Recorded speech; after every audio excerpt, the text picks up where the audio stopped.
My coach molested kids on his team for years. The school superintendent refuses to fire him. I realized something was wrong when my daughter Lily stopped wanting to go to softball practice. She was 11 years old and had been playing for the Ridgemont Middle School team for 2 seasons under Coach Tom Berkshire. Tom had been coaching at Ridgemont for 19 years, built the program from nothing into a state championship contender. Parents fought to get their kids on his teams. He was beloved, respected, treated as a community treasure. Lily had worshipped him until about 3 weeks ago when she'd started making excuses to skip practice. She'd say her stomach hurt, or she had too much homework, or she was too tired. My wife Angela thought it was normal preteen behavior, loss of interest in activities. But something in Lily's eyes when Tom's name came up made my instincts scream. She looked scared. I'd been one of Tom's players myself, back when he coached baseball 20 years ago. He'd been my coach from ages 12 to 14 before I'd moved to a travel team. I remembered him as demanding but supportive, someone who pushed us to excellence. I'd credited him with teaching me discipline and confidence. When Lily had joined his softball team, I'd been thrilled she'd get to learn from the same mentor who'd shaped my adolescence. Now I wondered what else he might have taught that I'd forgotten or buried. Thursday evening, Lily said she didn't feel well enough for practice. Angela took her temperature, found nothing wrong, said she needed to go anyway. Lily started crying, which was unusual for her. She was normally tough, athletic, competitive. I asked if something happened at practice that upset her. She shook her head but wouldn't look at me. I told Angela to let her stay home and I'd talk to her. After Angela left to take our younger son to soccer, I sat with Lily on her bed and asked what was really going on. She was silent for a long time, picking at her bedspread. Finally, she whispered, "Coach Tom does things that make me uncomfortable." My blood went cold. I asked what kind of things. She said he'd been asking her to stay after practice for extra coaching. During those sessions, he'd adjust her stance by putting his hands on her hips and shoulders. Then he'd started touching her lower back, then her sides, then brushing against her chest while demonstrating batting technique. He'd tell her she was special, that she had real talent, that he was giving her attention he didn't give other players. He'd make her promise not to tell anyone because other girls would be jealous. Yesterday, he'd asked her to come to his office in the equipment room. When she'd gone in, he'd locked the door and told her he wanted to do a physical assessment to help her training. He'd asked her to lift her shirt so he could check her core muscle development. She'd felt wrong about it and had refused. He'd gotten angry, told her champions needed to trust their coaches completely, that she was being immature. She'd left and had been terrified since then. I felt like I'd been punched in the chest. My hands were shaking with rage and horror. I asked if he'd ever touched her inappropriately before. She said yes, several times over the past month, but she hadn't known how to explain it. The touches felt wrong, but he'd framed them as coaching. He was the respected authority figure, and she was just a kid. She'd thought maybe she was misunderstanding, that this was normal, and she was being oversensitive. But yesterday, when he'd asked her to lift her shirt, she'd known it wasn't right. I told her she'd done nothing wrong, that she was brave for telling me, that I'd handle this. I asked if he'd done this to other girls on the team. She said she didn't know, but had noticed him keeping other girls after practice too. Specifically, 2 girls named Hannah Pruitt and Zoe Carlson. Both were star players, both around Lily's age.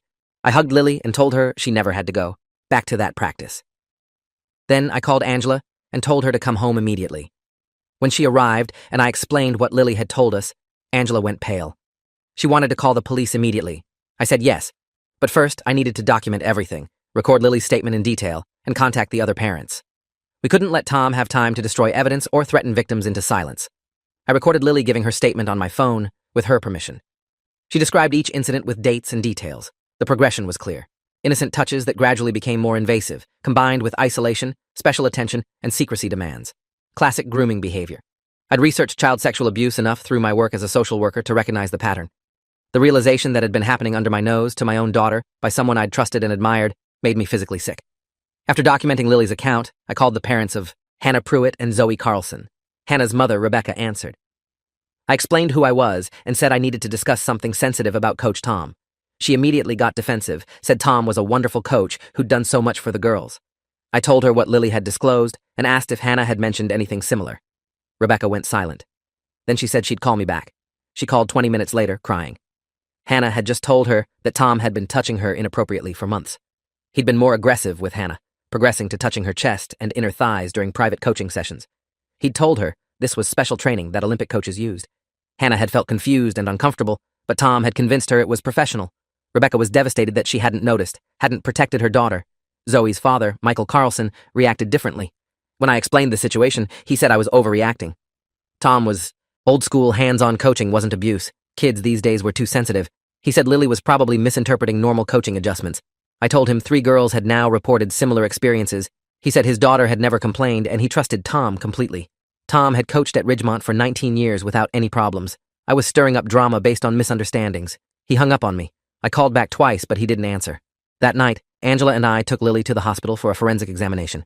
The pediatrician who examined her found no physical evidence of sexual assault, but documented the areas Lily said Tom had touched inappropriately. The doctor said absence of physical evidence didn't mean abuse hadn't occurred, especially if it hadn't yet progressed to penetration. She gave us resources for trauma counseling and strongly recommended we report to police and child protective services. We filed reports with both agencies that night. The police detective, Amanda Holbrook, took detailed statements and said she'd open an investigation. CPS caseworker Lisa Tran said they'd interview Lily within 48 hours and would contact the school district. I felt relieved that official channels were engaged. I thought the system would work, that Tom would be immediately removed from contact with children while they investigated. I was wrong. The next morning, Friday, Lily stayed home from school at the advice of the trauma counselor we'd consulted. Angela took the day off work to be with her. I went to Ridgemont Middle School and requested a meeting with Principal Janet Kovach. I explained what Lily had disclosed and that police were investigating. I expected horror and immediate action. Instead, Principal Kovach's expression became guarded. She said she took such allegations seriously, but needed to be careful about rush to judgment. Tom Berkshire was a valued employee with an impeccable record. She'd need to discuss this with the superintendent before taking any action. I said Tom should be suspended immediately while the investigation proceeded. Kovach said that wasn't her decision to make and Tom had due process rights. I asked if she'd at least cancel practice so Tom wouldn't have access to more potential victims. She said she'd consider it and would call me after speaking with the superintendent. I left feeling uneasy about her reaction. She'd seemed more concerned with protecting Tom than protecting students. That afternoon, Principal Kovach called to say that after consulting with Superintendent Dr. Raymond Foster, they'd decided Tom would continue coaching while the investigation proceeded. They'd assign another adult to be present at all practices as a precaution, but saw no reason to disrupt the program based on unsubstantiated allegations. I was stunned. I said 3 girls had made similar reports. Kovach said she was only aware of my daughter's complaint and couldn't discuss other families' situations. I called Detective Holbrook and told her the school was refusing to suspend Tom.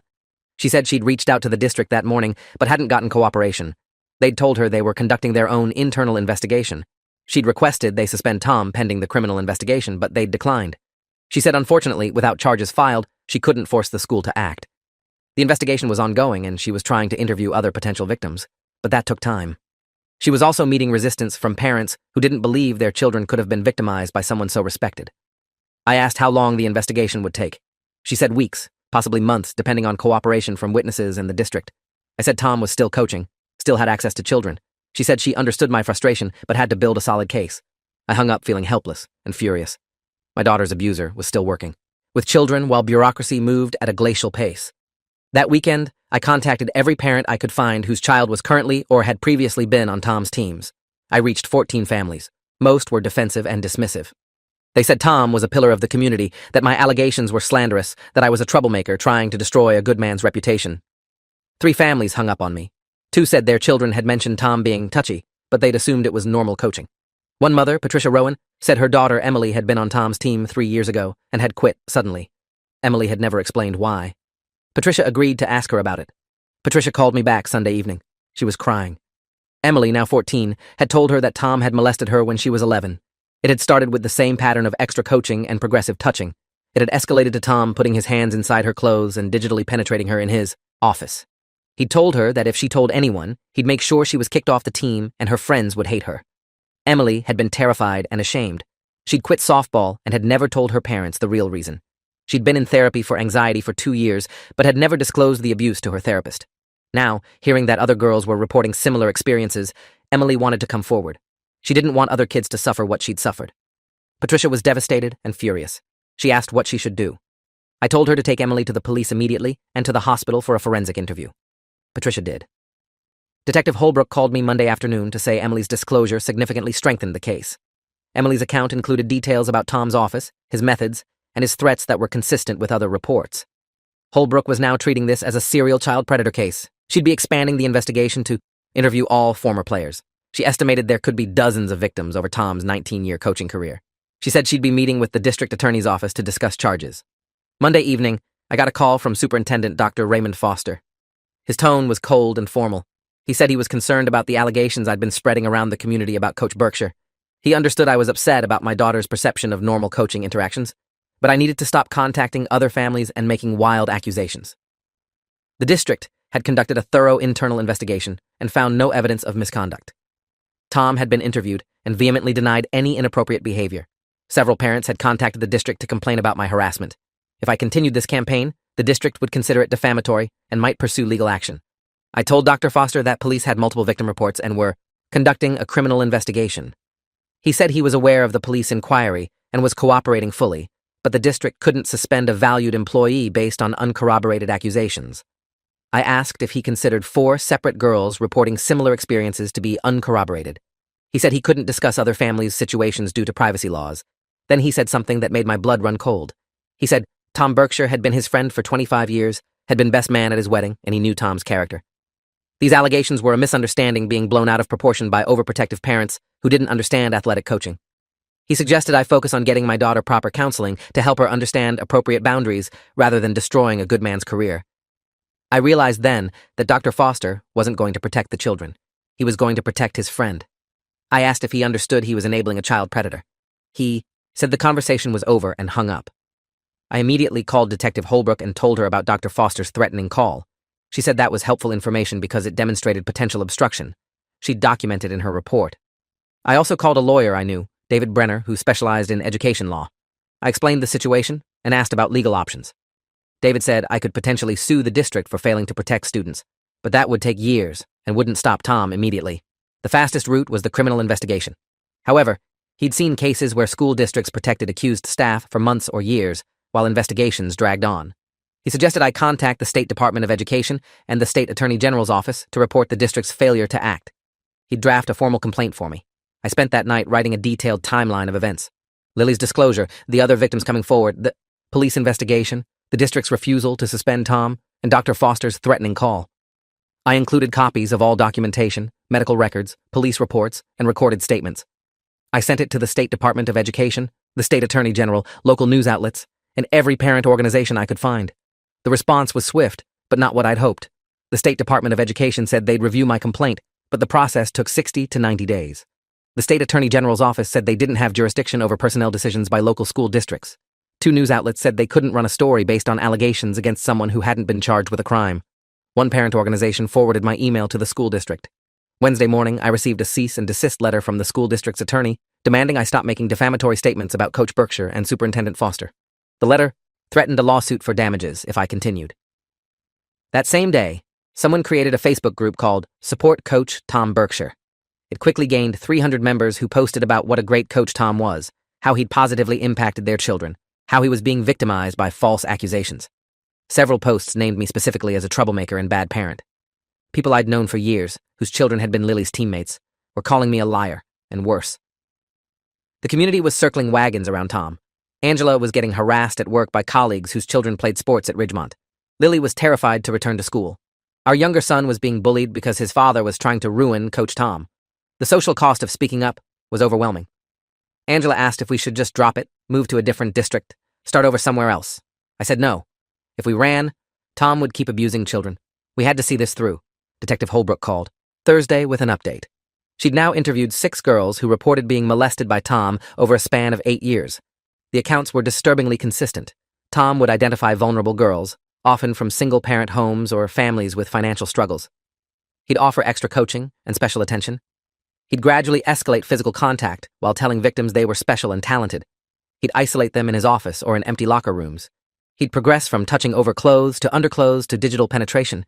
He'd threaten victims with social consequences if they told anyone. Several victims had tried to tell parents or other adults, but had been dismissed because Tom was so respected. One girl had told a teacher who'd reported it to Principal Kovach 4 years ago. Kovach had questioned Tom, accepted his denial, and had closed the matter without further investigation. That disclosure had never been reported to police or CPS as required by mandatory reporter laws. Holbrook said she was preparing to arrest Tom on multiple counts of child molestation and sexual assault. She'd be coordinating with the district attorney's office to ensure charges were filed. She expected the arrest to happen within a week. I felt enormous relief. Finally, Tom would be stopped. But Holbrook warned me that arrest didn't mean conviction. Tom would hire expensive lawyers. The defense would attack the credibility of child witnesses. The trial could take years. I needed to be prepared for a long fight. Friday afternoon, I was at work when I got a call from Lily's school counselor.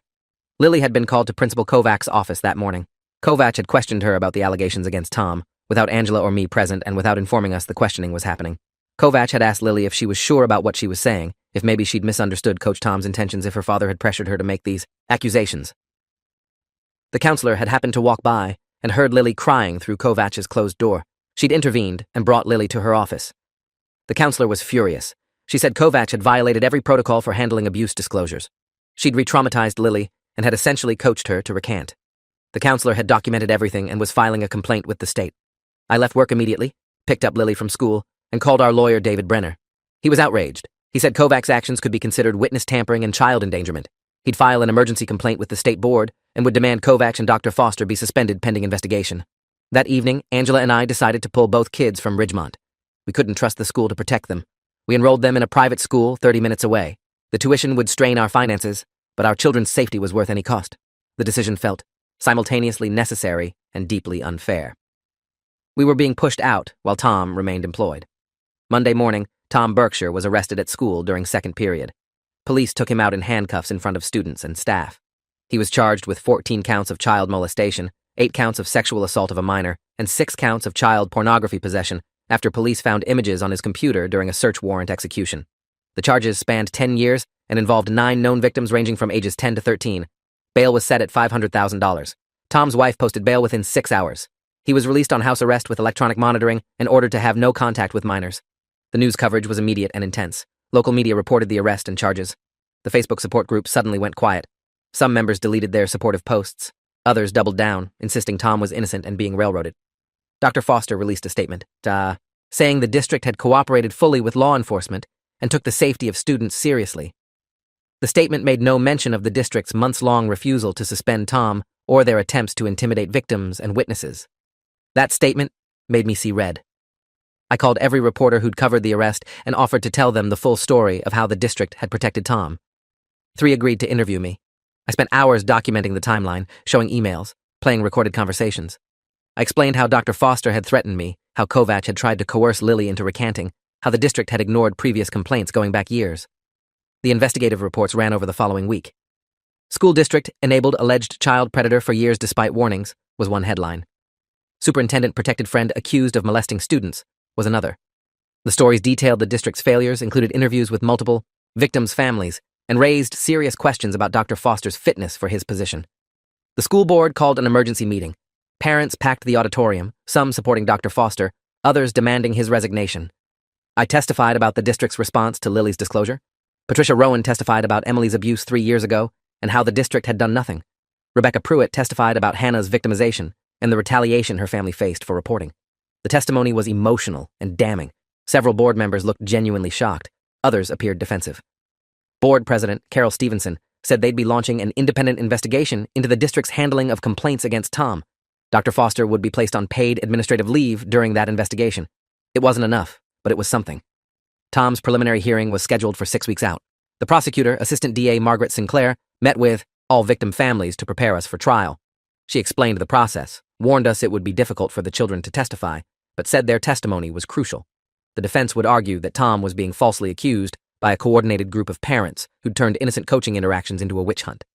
They'd claim the children had been coached to lie. They'd attack every inconsistency in the children's accounts. Margaret said she had strong evidence beyond the testimony. The child pornography on Tom's computer included images he'd taken himself of girls in his office in various states of undress. The images were date-stamped and included metadata proving they were taken on Tom's phone. Some images showed Tom's hands on the girls' bodies. The images alone would likely convict him. But Margaret wanted the jury to hear directly from survivors. She wanted them to understand the full scope of Tom's predation. Over the next months, more victims came forward.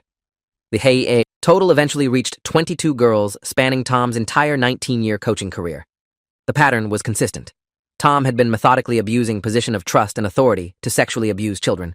He'd been protected by his reputation, by parents' unwillingness to believe their children over a respected coach, and by a school administration that prioritized avoiding scandal over protecting students.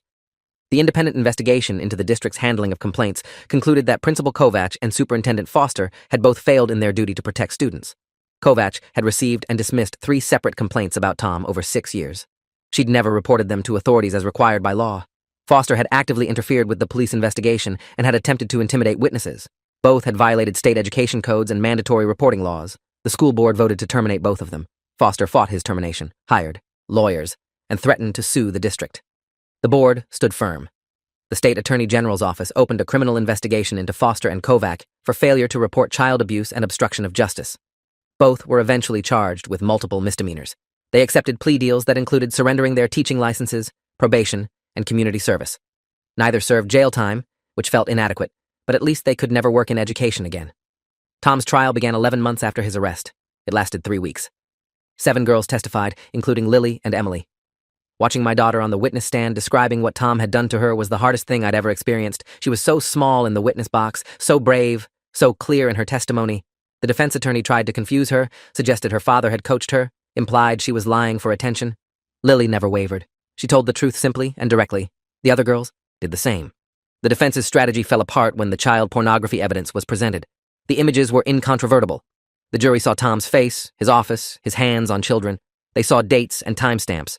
They heard forensic experts explain that the images had been taken over years and carefully organized on Tom's computer. Tom's defense tried to argue the images had been planted, but the forensic evidence proved they'd been taken on Tom's phone and uploaded to his personal computer. The metadata included location data placing him at the school. After 4 days of deliberation, the jury found Tom guilty on all counts. The sentencing hearing was scheduled for a month later. Victims and families were allowed to give impact statements. I spoke about how Tom had violated my trust, abused my daughter, and damaged our family. I spoke about the courage it took for Lily to come forward and how the system had failed her initially, but eventually delivered justice. Patricia. Rowan spoke about Emily's 3 years of suffering in silence and subsequent trauma.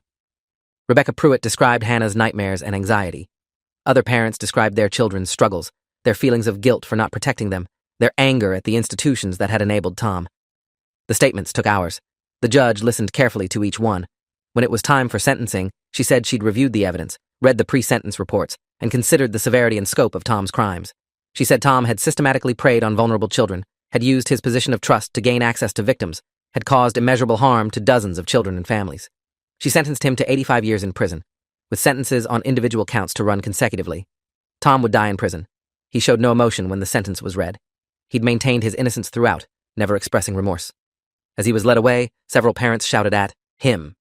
One father had to be restrained from rushing the defendant's table. The courtroom was chaos for a few minutes before order was restored. Afterward, outside the courthouse, reporters interviewed victim families. We spoke about the importance of believing children, about the need for stronger protections and oversight in schools, about how communities needed to stop protecting predators just because they were popular or successful. The story gained national attention. News programs ran segments about institutional failures in protecting children from sexual abuse. Education journals published articles about warning signs and proper protocols. Lily's case became a teaching example in mandatory reporter training. The civil lawsuits followed. Multiple families sued the school district for negligence and failure to protect. The cases were consolidated into a class action. The district's insurance company settled for $18 million divided among the victim families. The money didn't undo the harm, but it provided resources for therapy and sent a message that institutions would be held accountable. The settlement also required the district to implement comprehensive reforms, including independent oversight of abuse complaints, mandatory training for all staff, and regular audits of compliance with reporting laws. Angela and I used our portion of the settlement to pay for Lily's ongoing therapy and to contribute to a nonprofit that supported child abuse survivors. Lily struggled for a long time with trust issues, anxiety, and anger. Therapy helped, but the trauma didn't disappear. She'd been robbed of her innocence and her love of sports. She never played softball again. Instead, she channeled her energy into advocacy. By high school, she was speaking at schools about recognizing abuse and the importance of speaking up. She wrote an essay about her experience that won a state competition and was published in a national magazine. She'd taken her worst experience and transformed it into purpose. I was extraordinarily proud of her. My relationship with the Ridgemont community never recovered. Even after Tom's conviction, some people blamed me for speaking up, for destroying the softball program, for bringing negative attention to the town. We eventually moved to a different district where we could start fresh. The experience changed me fundamentally. I'd learned that good people could enable evil through inaction, that reputation could shield predators, that institutional self-interest often trumped protecting the vulnerable. I'd also learned that speaking up, even when it cost everything, was the only moral choice. 3 years after Tom's conviction, I received a letter from a woman named Jennifer, who'd been one of Tom's players 15 years ago, before I'd even joined his team. She'd seen the news coverage and trial, but had been too traumatized to come forward then. She'd been one of Tom's earliest victims. She wrote that seeing Tom convicted and imprisoned had given her closure she'd never expected to have. She'd spent years believing she was alone, that no one would believe her, that Tom was untouchable. Knowing he'd finally been stopped, that other children were protected, that the system had eventually worked, had helped her begin healing. She thanked me for being the parent who'd listened to his daughter, who'd believed her, who'd fought when it was easier to stay silent. Her letter made me cry. I'd questioned so many times whether the cost had been worth it, whether I'd made the right choice. Jennifer's letter reminded me that speaking up had mattered, that protecting children was always worth any personal cost. I framed her letter and kept it on my desk as a reminder of why we'd fought so hard. Lily graduated high school with honors and planned to study social work in college, focused on child protection. She'd turned her trauma into a calling. On her graduation day, she gave a speech about resilience and the importance of using our voices to protect those who couldn't protect themselves. I watched her speak with tears running down my face, filled with pride and sorrow and hope. She'd survived something that would have destroyed many people. She'd emerged stronger, determined to make sure what happened to her never happened to another child. That was her victory and mine. Thanks for watching till the end. Make sure to subscribe and like to not miss the next story.